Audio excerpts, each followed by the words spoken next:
Pujilah Tuhan, saudaraku, Tuhan memberikan kemenangan dalam kebaktian kebanggaan rohani Natal di Pekanbaru. Banyak jiwa-jiwa diselamatkan. Saya percaya rata-rata jiwa yang hadir itu diselamatkan. Memang kapasitas tempat duduk hanya sekitar 600 tempat duduk, tapi semuanya penuh. Walaupun malam pertama ada hujan, jiwa-jiwa masih datang.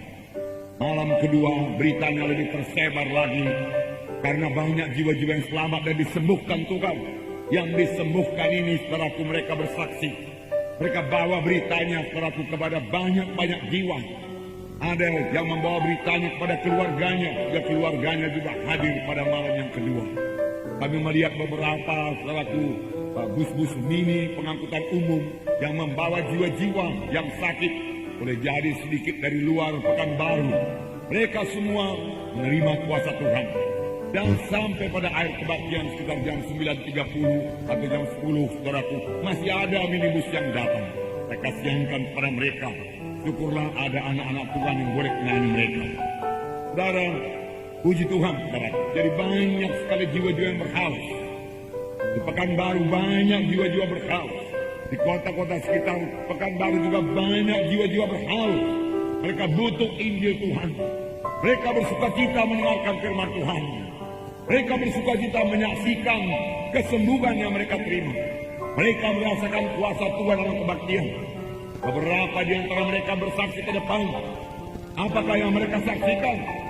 Katanya pada waktu mereka memasuki ruangan kebaktian itu, mereka merasakan jamahan Tuhan. Dan pada waktu itu juga mereka sembuh. Begitulah nyatanya kehadiran Tuhan dalam kebaktian di Pekanbaru. Jumlah alamat-alamat baru bagi sidang kita di Pekanbaru ada 316 alamat baru. Puji Tuhan, saudara, beri tepuk tangan yang meriah buat Tuhan. Dan kemudian pada tanggal 12 atau hari Kamis diadakan baptisan air. Dan beberapa orang, saya tidak tahu begitu pasti, saudaraku, datang dari KKR itu untuk ikut dibaptiskan. Sehingga jumlah baptisan sekitar 35 orang, saudaraku. Setelah kita hamba Tuhan, pendeta Pandapotan Tanjung membaptis mereka. Puji Tuhan, 35 orang, satu jumlah yang banyak. Karena kebaktian kita juga di Pekanbaru baru sekitar 150 orang. Jadi tambah 135 orang, perlakuan dan mencapai 200. Dan mereka bersemangat, bersyukur kepada Tuhan. Dua orang hamba Tuhan di sana yang memulai dahulu kebaktian di Pekanbaru. Keduanya anak gadis. Saya mengingat mereka sangat minta kepada saya di Jakarta supaya mereka tidak usah pulang ke Medan. Tapi selesai KKR di Jakarta, mereka langsung ke Pekanbaru. Kemudian 3 orang, saudara kita Tiarni, yang berangkat ke Jambi, di mana kita juga mengadakan KKR dan memberikan kemenangan. Dan mereka semuanya berhasil. Baik di Jambi, gereja Tuhan telah berdiri. Baik di Pekanbaru, Terapu, Tubuh Kristus telah berdiri. Kita bersyukur buat pekerjaan Roh Kudus yang luar biasa ini, saudara. Saya percaya pada akhir zaman, kuasa Tuhan akan bertambah-tambah lagi dinyatakan, saudaraku. Amin, saudara. Ini berarti, saudaraku, melibatkan kita semua. Memang ini juga firman Tuhan minggu yang lalu, saudaraku, yaitu mengenai perintah agung, yaitu untuk semua anak-anak Tuhan. Firman Tuhan berkata, pergilah kamu. Siapakah yang pergi ini? Mari saya bacakan pada saudara dalam Matius 28. Saya membaca sekali lagi kepada saudara, perintah agung bagi semua anak-anak Tuhan, tidak ada kecualinya.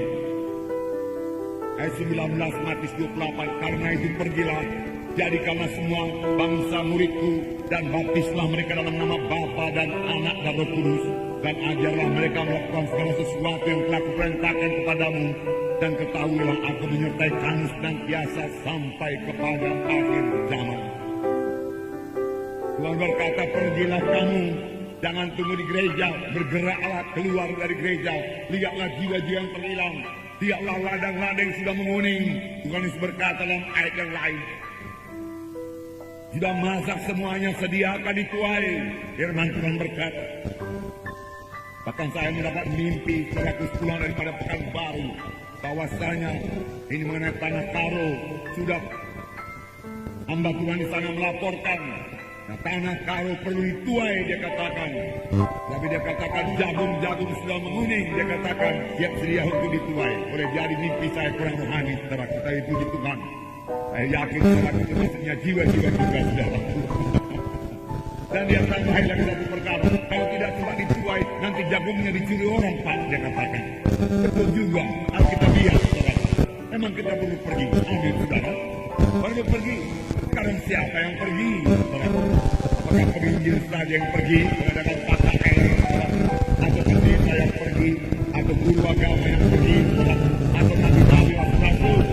Mereka juga pergi, tapi bukan mereka terutama yang pergi. Di luar mereka adalah anggota tubuh Kristus. Masih ada 99% lagi anggota tubuh Kristus yang perlu pergi.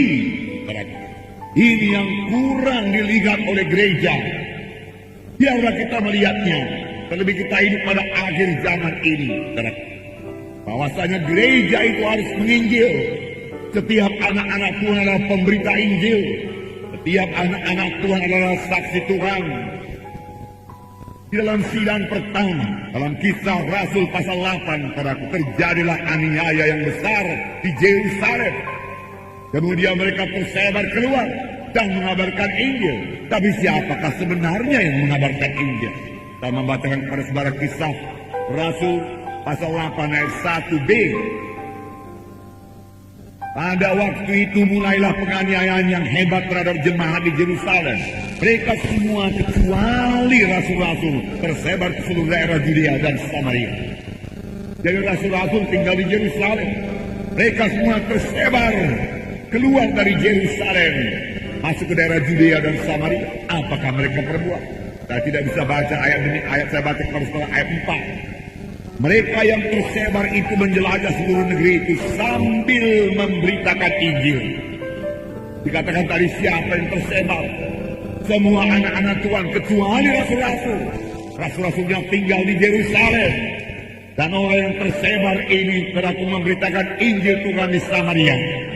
Filipus juga pergi ke Samaria memberitakan Mesias, memberitakan Yesus, menyaksikan Yesus. Dan Tuhan selalu meneguhkan pemberitaan tentang Tuhan Yesus, tentang dirinya dengan kuasa dan tanda ajaib. Saudara, kalau kita melihat dalam Efesus pasal 4, bukan pula berarti secara hamba Tuhan pendeta tidak bersaksi lagi. Mereka juga memiliki kesaksian secara pribadi, bukan yang melayani jemaat saja. Tetapi di sini dikatakan pelayanan yang utama daripada hamba Tuhan, rasul-rasul, nabi-nabi, guru-guru, penginjil-penginjil. Apakah itu? Dalam Efesus pasal 4 ayat 11 saya bacakan kepada saudara.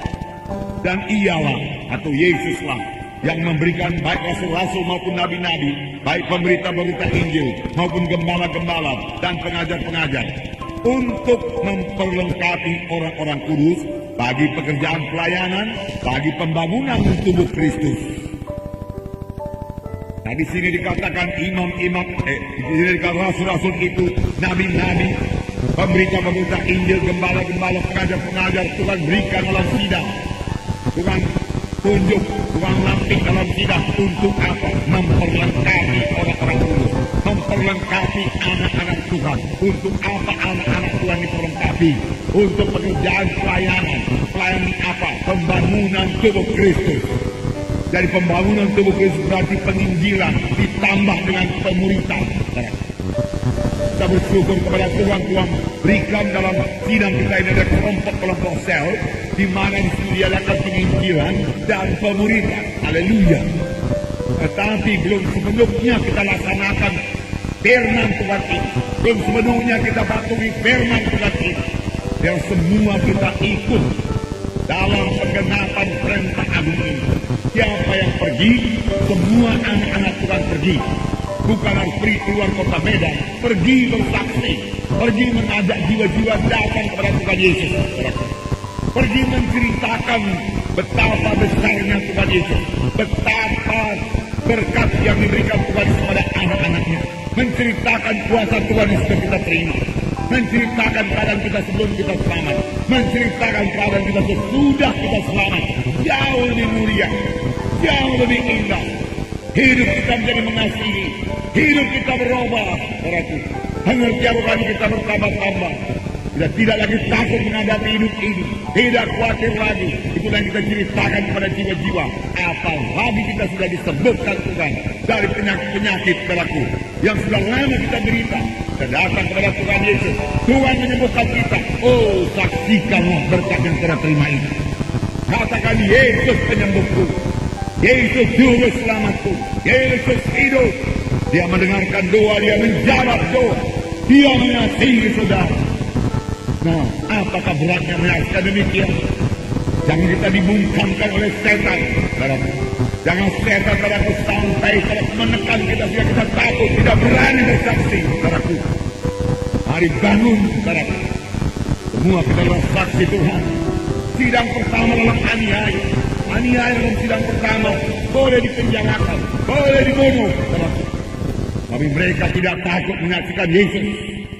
Sambil berlari, mereka menyebarkan Injil Tuhan. Dan Tuhan menyertai mereka. Demikian Tuhan menyertai kesaksian kita, saudaraku. Sampai sekarang ini. Apalagi pada akhir zaman ini, saudaraku. Mari bergerak, mari saksikan. Saudara, itu bagian kita. Kita menabur, Tuhan yang menumbuhkan.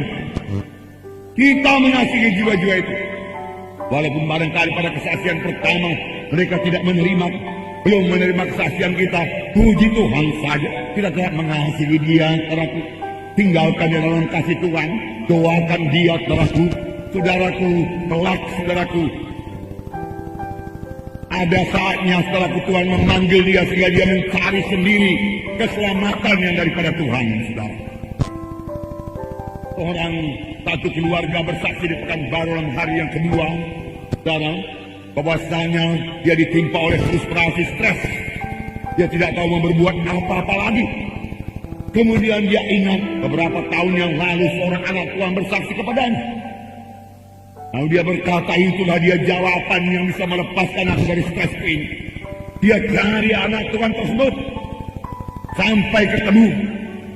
Kemudian dia ceritakan semua persoalannya, dan anak Tuhan tersebut membawanya ke gereja kita. Dia menerima sebagai Tuhan dan Juru Selamat. Kemudian dia panggil anak-anaknya, dia panggil istrinya dan pematang siantar. Bersama-sama mereka menerima sebagai Tuhan dan Juru Selamat mereka. Lalu keluarga mereka menjadi damai dan sejahtera. Dan malam itu mereka bersaksi dan berkemenangan. Mau berkat bagi banyak jiwa-jiwa yang hadir itu, saudaraku. Dan saudaraku, mereka menyanyikan satu nyanyian yang begitu indah kepada Tuhan. Satu keluarga menyanyi buat Tuhan. Hidupnya yang sudah diubahkan Tuhan. Tidak terus dia terima pada waktu anak Tuhan itu bersaksi. Tapi beberapa tahun kemudian, pada waktu dia ditimpa keberatan, kita tidak minta supaya jiwa yang kita saksikan itu kemudian ditimpa oleh keberatan. Tidak. Lebih baik dia ditimpa oleh berkat Tuhan. Tuhan punya banyak jalan untuk memanggil jiwa-jiwa sampai kepada keselamatan. Amin, saudara. Tapi bagian kita mari saksikan. Bagian kita mengasihi jiwa-jiwa itu, saudara. Mengasihi jiwa-jiwa itu, saudara. Alangkah, saudaraku, beratnya, alangkah celakanya di luar Tuhan. Kita semua sudah mengetahui. Di luar Tuhan binasa. Tidak ada harapan, saudaraku, untuk beroleh hidup yang kekal di luar Tuhan Yesus. Saudaraku, tidak ada, saudaraku. Semua terhilang. Kalau kita mengetahui hanya Tuhan jalan dan kebenaran dan hidup, seorang pun tidak sampai ke surga kalau tidak melalui Tuhan Yesus. Sekarang kita ini semua sudah yakin kita ini ke surga. Dengan tenang kita membaringkan diri kita pada waktu malam hari. Kita tahu malaikat Tuhan berkawal kepada kita. Kita tidur nyenyak, saudaraku. Kalau kita tahu besoknya kita akan bangun dengan selamat dan sejahtera dan boleh mengerjakan pekerjaan Tuhan lagi. Dan kalau sekiranya dipanggil Tuhan pada malam itu sudah pasti ke surga. Namun saya yakin sebenarnya Tuhan memberikan umur panjang kepada kita. Lebih banyak orang lain, saudaraku, tidur malam dengan penuh ketakutan, kekhawatiran. Kita baca kesaksian dalam berita iman. Ada yang tidur dengan takut mati. Apakah dia masih hidup pada besok harinya apa tidak, saudaraku? Nah, mereka sangat takut mati. Mengapa mereka takut mati? Karena mereka tidak tahu kemana mereka kalau mereka mati, saudaraku. Tetapi kalau sudah selamat, saudaraku, alangkah damai, alangkah sejahtera. Sudah selamat begini, saudaraku, alangkah indahnya berkumpul seperti ini, saudaraku, 1000 orang lebih, saudaraku. bersama-sama memuji dan menyembah Tuhan dan bersekutu dengan Tuhan. 1000 orang lebih saudaraku menyanyi kepada Tuhan, 1000 orang lebih masing-masing punya persekutuan dengan Tuhan. Alangkah indahnya itu, saudaraku. Ayo, lihatlah di luaran sana betapa banyak orang hidupnya kosong, rusak, saudaraku. Mereka bahkan tidak tahu apa yang mereka perbuat. Tadi malam setengah 12 malam, saudaraku, saya terkejut. Kami terkejut karena tiba-tiba di muka rumah kami, saudaraku, ada suara Honda, saudaraku, yang digaskan terus, saudaraku. Nanti kira apa ini? Apa orang mau mengganggu lagi? Apakah diganggu? Ada apa lagi? Saya keluar, saudaraku, rupanya sudah datang Honda-Honda yang lain. Mereka berteman rombongan, saudaraku. Rupanya sudah jatuh, saudaraku. Mukanya berlumuran darah, saudaraku, sudah pingsan. Dan mereka tidak tahu berbuat apa. Setengah 12 malam, saudara, tempat saya ambil posnya, nadinya, saudaraku, masih baik. Tapi waktu saya ambil nadinya, sudah biru. Awal dari mulutnya telah bau minuman keras yang sangat kuat. Jadi ada sedikit lubang saudaraku sebelum rumah kita itu mungkin oleng, dia tidak bisa kuasai lagi, banting, terus pingsan. Saya katakan Kaleb bawa ke rumah sakit. Saudaraku, mengapa dia berbuat demikian, saudaraku? Dan teman-teman yang lain juga sama bau minuman kerasnya. Cakapnya tidak beraturan, saudaraku. Saudara, saya kasihan pada mereka. Saya kasihan. Inilah dia hidup di luar Tuhan, kosong, hampa. Tengah 12 malam masih berkeliaran. Udah jadi hatinya dipenuhkan oleh kejahatan. Sebenarnya karena hidupnya yang kosong, mereka perlu Injil Tuhan. Tapi saya tidak dapat bersaksi malam itu, saudara. Saudara, kami angkat ke mobil, bawa ke rumah sakit, saudara. Kemudian kami tidur, saudara. Siang, inilah hidup di luar sana. Sebagian kecil tunjukkan Tuhan. Yohanes 3:16 berkata, mereka itu bisa selamat. Dosanya bisa diampuni. Karena firman Tuhan berkata dalam Yohanes 3:16, barang siapa yang percaya kepadanya tidak binasa, mereka boleh hidup yang kekal.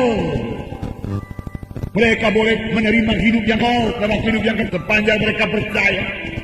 Tetapi kemudian persoalannya sama seperti firman Tuhan minggu yang lalu itu, saudaraku. Sama seperti firman Tuhan minggu yang lalu, yaitu, saudaraku, bagaimanakah mereka itu berseru kepada Tuhan kalau mereka belum percaya? Bagaimanakah mereka percaya kalau mereka belum mendengar? Bagaimana mereka mendengar kalau tidak ada yang memberitakan? Alangkah indahnya kedatangan orang yang membawa berita yang baik itu. Alangkah indahnya, Tuhan berkata, anak-anak Tuhan yang bersaksi. Alangkah indahnya anak-anak Tuhan yang menginjil. Alangkah indahnya kedatangan mereka itu. Alangkah indahnya berita mereka itu. Tuhan pasti memberkati.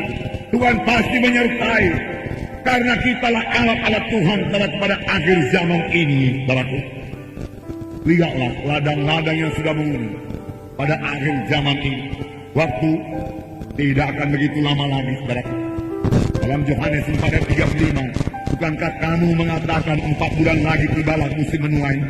Tapi aku berkata kepadamu, lihatlah sekelilingmu dan pandanglah ladang-ladang yang sudah menguning dan matang untuk dituai.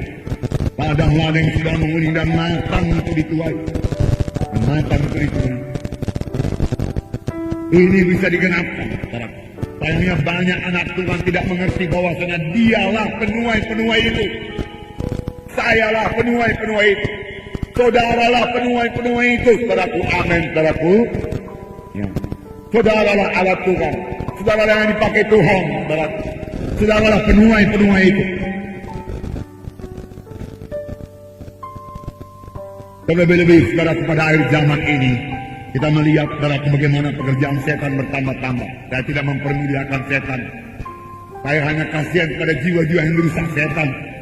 Seperti yang saya katakan tadi, saudaraku. Itulah pekerjaan setan, saudaraku. Pekerjaan setan. Kita melihat apa yang diperbuat setan sekarang ini. Bagaimana setan merusak pemuda-pemudi, termasuk pemuda-pemudi orang Kristen, anggota gereja, di mana mereka tidak tahu apakah mereka sudah selamat atau belum. Injil perlu diberitakan pada mereka itu, saudaraku. Kita melihat, saudaraku, Dosa seks bertambah-tambah di luar sana. Percabulan, saudaraku, pornografi, saudaraku. Saudara yang pada zaman kami dulu pemuda masih jarang, saudaraku. Tetapi sekarang ini, saudaraku, sudah menyebar bertambah-tambah, saudaraku. Dan di samping itu masih ada lagi pekerjaan-pekerjaan dukun. Saya berkata pada zaman modern, dukun bekerja, iya, saudaraku. Saya baca di koran, saudaraku, bahwasanya ada bupati yang memperpanjang kedudukannya, saudaraku, memakai paranormal dan lain sebagainya, saudaraku. Paranormal itu, saudaraku, adalah dukun, istilahnya saja yang lain, saudaraku. Dipakai nama paranormal, saudaraku. Dia tidak memakai kuasa Tuhan, dia memakai kuasa kegelapan, saudaraku. Itu bertambah-tambah dan diterima oleh masyarakat. Pada zaman sekarang ini, saudaraku, mereka saja, saudaraku, berani menyaksikan, saudaraku, ilmunya itu, saudaraku. Mengapa kita sanksi-sanksi menyaksikan, saudaraku, Tuhan Yesus yang hidup, yang menyertai kita, saudaraku? Mengapa kita takut? Mengapa kita segan, saudaraku? Saudaraku, mari bangun, mari bangkit. Roh Kudus penolong kita dalam kita, saudaraku. Lihat, dunia akan bertambah-tambah materialistis, saudaraku. Saya pikir dalam plan kami pulang dari Pekanbaru kemarin, 90% businessman, saudaraku. Mereka bisnis di Pekanbaru, saudaraku, masih muda-muda, sangat antusias, saudaraku. Pikirannya uang melulu, saudaraku. Saudara, itulah dia dunia pada akhir zaman ini, saudaraku. Tetapi siapakah yang akan kusuruh, Tuhan berkata? Siapakah yang akan kupakai, Tuhan berkata? Biar kita menjawab sama sebagai Nabi Yesaya menjawab, ini aku Tuhan, suruhlah aku. Kita lain daripada orang dunia ini. Firman Tuhan berkata, janganlah kamu menjadi serupa dengan orang dunia ini. Perkataan kita tidak serupa dengan perkataan orang dunia ini. Pikiran kita tidak serupa dengan pikiran orang dunia ini. Tujuan hidup kita tidak sama dengan tujuan hidup orang dunia ini. Saudaraku, apa yang kita kejar di dunia ini lain daripada apa yang dikejar oleh orang dunia ini. Mari kita kejar, saudara, kita menyampaikan panggilan Tuhan yang begitu indah dalam hidup kita. Kita mengetahui, saudaraku, hidup di dunia ini hanya sementara saja. Hidup yang kekal sudah menanti kita selama-lamanya. Apakah yang sudah kita simpan buat hidup yang kekal? Berapa banyak buah yang sudah kita bawa pada hidup yang kekal, saudaraku. Ada pembukuan yang sangat rapi di surga dalam hal ini, saudaraku. Berapa banyak berkat yang sudah saudara bawa ke surga. Saudaraku, saya tidak bisa mengambil berkat saudara tidak bisa mengambil berkat saya. Masing-masing kita akan memberikan tanggung jawab kita kepada Tuhan, saudara. Akan talenta-talenta yang diberikan Tuhan kepada kita, saudaraku. Saudaraku, biarlah roh Tuhan, saudaraku, menggerakkan hati kita. Karena lihat lagi, saudaraku, materialistis dalam dunia ini, cintakan uang, kejahatan bertambah-tambah, pertengkaran bertambah-tambah, perceraian dalam rumah tangga juga bertambah-tambah. Karena roh pengampunan sudah hilang daripada keluarga, saudaraku. Mereka sudah dipenuhkan pikirannya dengan pikiran duniawi ini.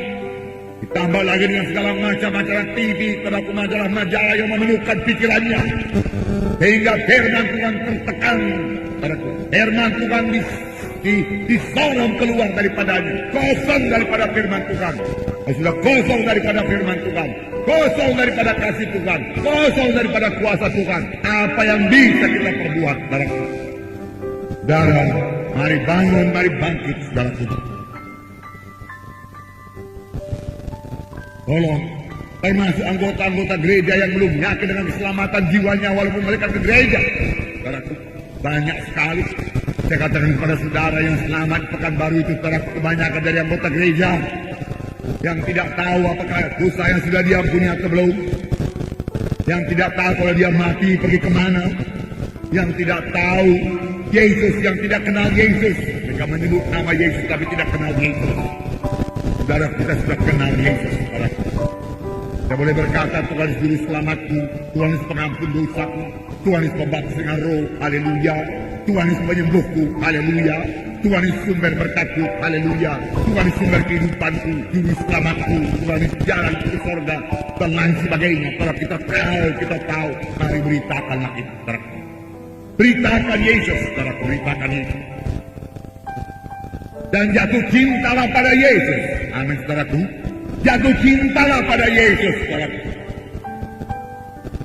Jatuh cintalah pada Yesus, saudaraku. Sepanjang saudara jatuh cinta pada Tuhan Yesus, enggak ada pekerjaan yang berat, saudaraku. Enggak. Kita mau menyenangkan Tuhan Yesus saja dalam hidup kita. Nah, di manakah kasih kita kepada Yesus? Kalau kasih Yesus kepada kita tidak pernah luntur, tetap mengasihi kita sampai kepada kesudahan.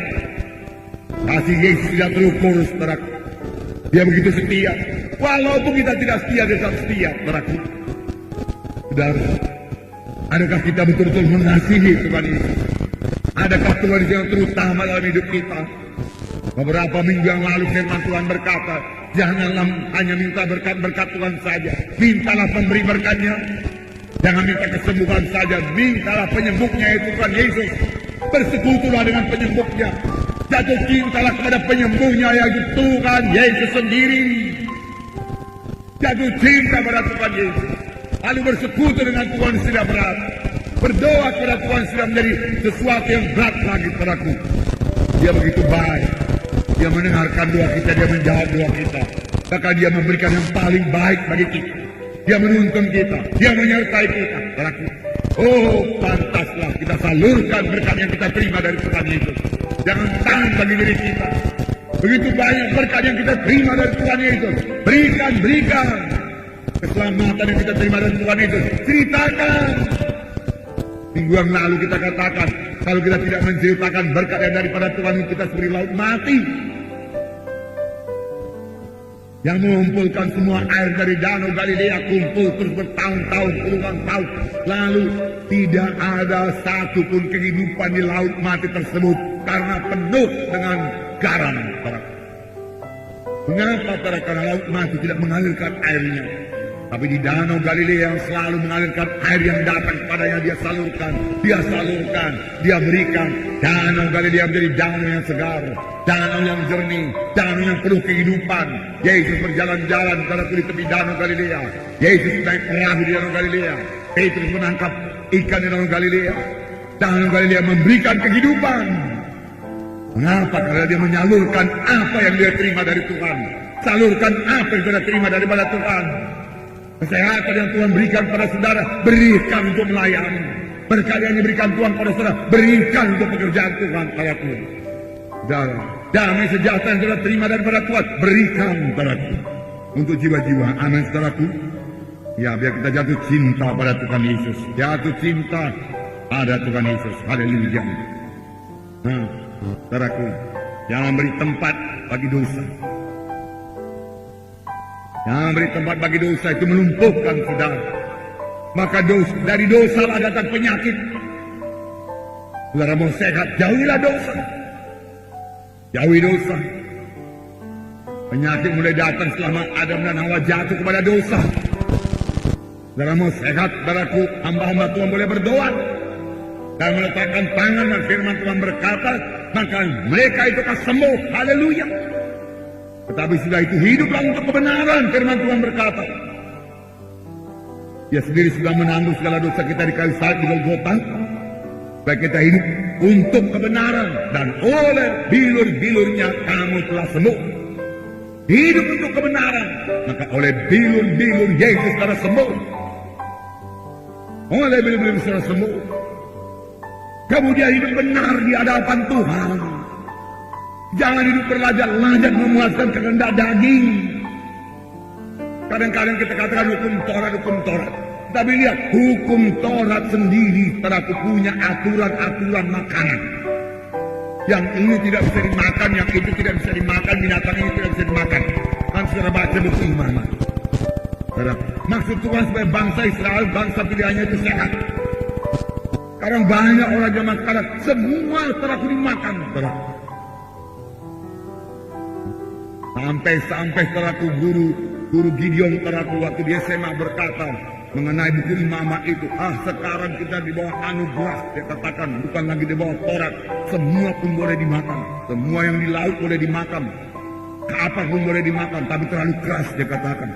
Kereta api boleh dimakan, cuma terlalu kencang. Dalam yang di udara, dia katakan boleh dimakan semua yang di udara, kecuali kapal terbang, karena tidak bisa ditangkap.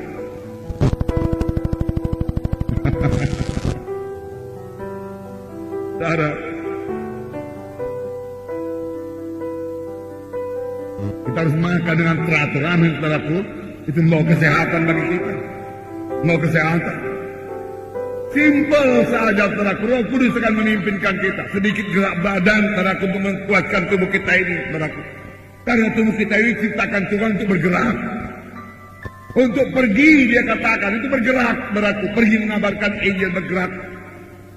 Pada waktu manusia yang pertama ciptakan Tuhan, kerjakan Taman Eden ini. Usahakan Taman Eden, Tuhan berkata. Engkau harus bekerja, engkau harus bekerja. Tidur saja sebulan, saudaraku, penyakit masih datang. Atau makan meraja-raja sebulan, saudaraku, darah tinggi datang. Itu sebabnya Tuhan berkata kepada bangsa Israel, engkau harus atur makananmu, dia katakan. Mana juga ambil secukupnya.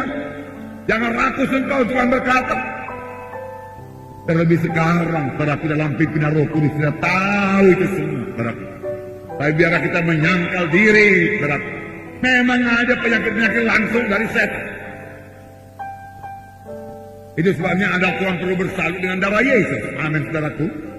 Bersalut dengan darah Yesus. Sayangnya, saudaraku, anak Tuhan sudah ada yang bersalut dengan darah Yesus, saudara. Kemudian terlibat dalam kuasa-kuasa kegelapan. Upacara-upacara kegelapan. Itu yang membuka pintu lagi sama setan. Memberikan penyakit, saudaraku. Kalau dia bisa memberikan penyakit pada Ayub, saudaraku, pada kita dia bisa memberikan penyakit, saudaraku. Nah, tapi saya bersuka cita dalam Ayub itu dikatakan bahwasanya sepanjang Ayub setia kepada Tuhan, pagar setan mengakui bagaimana aku bisa berbuat celaka pada Ayub. Engkau sebagai pagar, dia katakan, mengelilingi Ayub. Puji Tuhan. Saya suka ini, saudaraku. Panjang kita dalam Tuhan, saudaraku. Tuhan memberikan pagar sekeliling kita dan keluarga kita, saudaraku. Sehingga si jahat tidak bisa menjamah kita. Amin, saudara. Tapi kapan itu kuasa-kuasa kegelapan, saudaraku? Pagar itu, saudaraku. Oh, saudaraku mulai retak-retak, saudaraku. Boleh jadi roboh. Dari situlah setan masuk, saudaraku. Jadi setan tidak terlalu hebat, saudaraku. Bahkan dia bisa diusir dalam nama Yesus. Amin. Tapi kita boleh berkemenangan. Sembuh. Kamu dia saksikanlah, saudaraku. Amin. Saksikan. Saksikan kesembuhan, saudara. Nah, kalau, saudaraku, pekerjaan setan bertambah-tambah, satu perkara lagi, saya yakin sepenuhnya, puji Tuhan. Apa yang tidak pernah timbul dalam hati manusia, itu yang diberikan Tuhan pada orang yang mengasihi dia. Maka pada akhir zaman ini, urapan Tuhan akan bertambah-tambah, kuasa Tuhan akan bertambah-tambah, tanda ajaib dan mujizat akan bertambah-tambah, jiwa-jiwa akan mengalir dalam sidang Tuhan yang hidup, dan Tuhan akan membangunkan sidangnya menjadi pengantin Kristus. Amin. Pada akhir zaman, sesuatu yang besar akan terjadi, saudara. Pada gereja, Tuhan berikan, saudara. Hingga semua anak-anak Tuhan berbuah lebat. Memang Tuhan menghendaki buah. Saya bacakan sekali lagi. Yohanes 15. Ayat minggu yang lewat, saudaraku. Saya bacakan pada saudara. Ayat 5, barangkali. Yohanes 15 ayat 5. Akulah pokok anggur, dan kamulah ranting-rantingnya. Barang siapa tinggal dalam aku dan aku dalam dia, dia berbuah banyak. Sebab di luar aku kamu tidak dapat berbuat apa-apa. Di luar aku kamu tidak dapat berbuat apa-apa. Mari tetap bersekutu dengan Yesus. Mari tetap berdoa bersekutu dengan Yesus. Amin, saudaraku. Mari berdoa sampai kasih Tuhan memenuhkan kita. Amin. Mari berdoa sampai kuasa Tuhan mengalir kepada kita. Amin. Mari berdoa sampai hikmat daripada Tuhan memenuhkan kita. Amin. Jangan asal berdoa saja. Rasakan jamahan Tuhan. Rasakan berkat Tuhan. Rasakan persekutuan dengan Tuhan.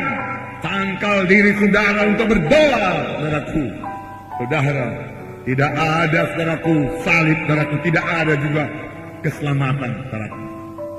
Tiap anak-anak Tuhan harus mengangkat salib, menyangkal diri, sehingga dia bisa berdoa.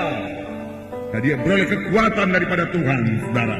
Dan kekuatan daripada Tuhan itu mengalir, sehingga dia memberikan buah. Berbuah lebaran supaya yang tetap dalam aku, dia berbuah lebat. Tetap dalam Yesus, tetap dalam persekutuan dengan Yesus. Sangkal diri, angkat salib. Salib yaitu kalau kehendak saya berlawanan dengan kehendak Tuhan, kehendak saya tinggalkan, saya laksanakan kehendak Tuhan. pada waktu kehendak saudara bersilangan dengan kehendak Tuhan, itu salib, itu silang, saudaraku. Bersilangan dan tidak sejajar, tidak sejalan, maka laksanakanlah kehendak Tuhan, sangkal kehendak dari saudara. Amin, saudara. Setelah dia salib, saudaraku. Nah, puji Tuhan. Jadi kita semua ikut dalam pengenapan perintah agung. Kenapa, saudara? Karena Tuhan tidak memakai malaikat. Dalam Kisah Rasul 10 ayat 1, saya bacakan pada saudara. Tuhan tidak memakai malaikat. Malaikat sudah datang ke rumah Kornelius. Saya bersyukur kepada Tuhan, saudaraku. Tuhan percaya kepada kita anak-anaknya ini, saudaraku. Haleluya. Sepanjang kita mau, kita sanggup. Kita ini, saudaraku, beberapa ribu orang kebaktian tiap-tiap minggu. Di gereja kita saja, belum lagi di gereja hidup yang lain di kota Medan ini. Kalau semuanya itu jadi saksi Tuhan, perintah agung sudah digenapkan. Buat kota Medan paling tidak, buat Sumatera Utara paling tidak. Saya bacakan di sini. Di Kaisaria ada seorang yang bernama Cornelius, seorang perwira pasukan yang disebut pasukan Italia. Ia saleh, ia serta si isi rumahnya takut akan Allah, dan ia memberi banyak sedekah kepada umat Yahudi dan senantiasa berdoa kepada Allah. Dalam suatu penglihatan kira-kira jam 3 petang, jelas tampak kepada seorang malaikat Allah masuk ke rumahnya dan berkata kepadanya, Cornelius. Ia menatap malaikat itu dan dengan takut ia berkata, ada apa Tuhan? Jawab malaikat itu, semua doamu dan sedekahmu telah naik ke hadirat Allah, dan Allah mengingat engkau. Puji Tuhan. Nah, di Kaisaria ada seorang bernama Cornelius, bukan orang Yahudi. Ia berdoa, ia saleh, takut akan Allah, tapi belum selamat. Kasihan orang yang seperti ini. Sekarang juga banyak orang yang seperti ini. Kasihan. Tiba-tiba datang malaikat kepadanya. Hai malaikat tidak mengabarkan Injil. Malaikat hanya berkata, panggillah orang yang bernama Petrus. Dia akan membawa berita. Dialah yang memberitakan Injil kepadamu, bukan aku yang memberitakan Injil kepadamu. Maka engkau akan selamat, engkau dan sisi rumahmu. Segera Cornelius memanggil Petrus, dan Petrus datang. Kemudian Petrus berkhotbah tentang Yesus. Pada waktu Roh Kudus turun, lalu mereka semua penuh dengan Roh Kudus. Cornelius penuh dengan Roh Kudus, keluarganya penuh dengan Roh Kudus, sahabat-sahabatnya penuh dengan Roh Kudus. Lalu mereka dibaptiskan. Saudaraku, pada saat itu juga, setelah Petrus datang, setelah Petrus menginjil, saudaraku, sekiranya Tuhan bisa memakai malaikat, saudaraku, serentak dunia ini sudah siap diinjili. Untuk Indonesia barangkali cukup satu malaikat saja, saudaraku, semuanya sudah bertobat Indonesia ini, saudaraku. Tapi Tuhan percaya kepada saudara dan saya. Saya percaya Roh Kudus lebih berkuasa daripada malaikat, saudaraku. Karena Roh Kudus Tuhan adanya, malaikat hanya malaikat, saudaraku. Dan Roh Kuduslah yang diberikan kepada kita, saudaraku. Roh Kudus yang menyertai kita. Oh, rasakan persekutuan Roh Kudus. Rasakan gerakan Roh Kudus, dorongan Roh Kudus, pimpinan Roh Kudus dalam saudara, amin saudara. Dan patuhilah suara Roh Kudus ini. Dia akan memberkati saudara, memberkati tubuh saudara juga. Karena Roh Tuhan menghidupkan tubuh-tubuh yang fana ini. Amin saudara. Luar biasa pekerjaan Roh Kudus. Haleluya. Jadi Tuhan tidak memakai malaikat, saudaraku. Saudaraku, dalam Yohanes 17 dikatakan, jangan bimbang, Tuhan yang mengutus saudara. Yohanes 17 ayat 18, saya bacakan pada saudara. Sama seperti engkau telah mengutus aku ke dalam dunia, demikian pula aku telah mengutus mereka ke dalam dunia. Saudara, bagaimanakah Bapa mengutus Yesus? Dengan segala kuasa, dengan segala kelengkapan. Bapa mengutus Yesus, setan gemetar, kerajaan setan dihancurkan, dirusakkan, pekerjaan-pekerjaan setan dirusakkan. Demikian juga aku mengutus engkau. Demikian juga Tuhan Yesus mengutus gereja menjadi saksi Tuhan. Pergilah kabarkan Injilku. Maka mereka itu pun pergilah, dan Tuhan meneguhkan pemberitaan mereka itu dengan kuasa dan tanda jahit. Tapi bagaimanakah Yesus dia datang ke dunia ini? Bagaimanakah hati Yesus maksud saya? Saudara, firman Tuhan berkata, ketika Yesus melihat orang banyak itu, sebagai domba-domba yang tidak bergembala, jatuhlah hatinya oleh belas kasihan, tergeraklah hatinya oleh belas kasihan. Ketika Yesus melihat Bartimeus berseru-seru, jatuhlah hatinya oleh belas kasihan. Ketika dia mendengar orang kusta berseru, Yesus, kalau engkau mau, engkau sanggup menyembuhkan aku, tergeraklah hatinya oleh belas kasihan. Inilah dia hati Yesus yang perlu kita miliki. Amin, saudara. Jangan biarkan hati kita ini dijejali oleh segala kebencian, oleh roh yang tidak mengampunkan, oleh salah si anu, oleh salah si ini tidak rohani, ini munafik. Saudaraku, segala macam kita ketahui semuanya, saudaraku. Yang perlu, saudaraku, penuhi hati saudara dengan kasih Tuhan, lalu bergerak dalam kasih tersebut, penuh dengan pengampunan, saudaraku. Amin, saudara. Hingga saudara menjadi saksi yang diurapi Tuhan, saksi yang dipakai Tuhan, saudara. Nah, jadi jangan tunggu-tunggu lagi penglihatan dari Tuhan. Oh Tuhan, kalau Kau mau mengutus saya bersaksi Tuhan kepada tetangga sebelah saya atau kepada kawan saya di sekolah, Tuhan beri saya penglihatan, beri saya mendengar suara dan lain sebagainya. Tidak. Firman Tuhan cukup, saudaraku, berkata, sama sebagaimana Bapa mengutus aku mengutus engkau ke dalam dunia ini. Firman Tuhan berkata. Kali Yesus bertanya, saudaraku, siapakah yang akan kuutus? Dan saudaraku, Yesaya menyambut dalam Yesaya pasal 6 ayat 8 dikatakan, Yesaya sungguh-sungguh menyambut. Dia katakan dengan tegas, ini aku Tuhan, suruhlah aku. Satu jawaban yang gagah perkasa di hadapan Tuhan. Lalu aku mendengar ayat 8 Yesaya 6. Lalu aku mendengar suara Tuhan berkata, siapakah yang akan kuutus dan siapakah yang mau pergi untuk aku? Maka sahuku, ini aku, utuslah aku. Ini aku, utuslah aku. Inilah aku, utuslah aku. Aku siap sedia pergi Tuhan. Aku siap sedia menginjil Tuhan. Ini aku Tuhan, sudah engkau selamatkan Tuhan.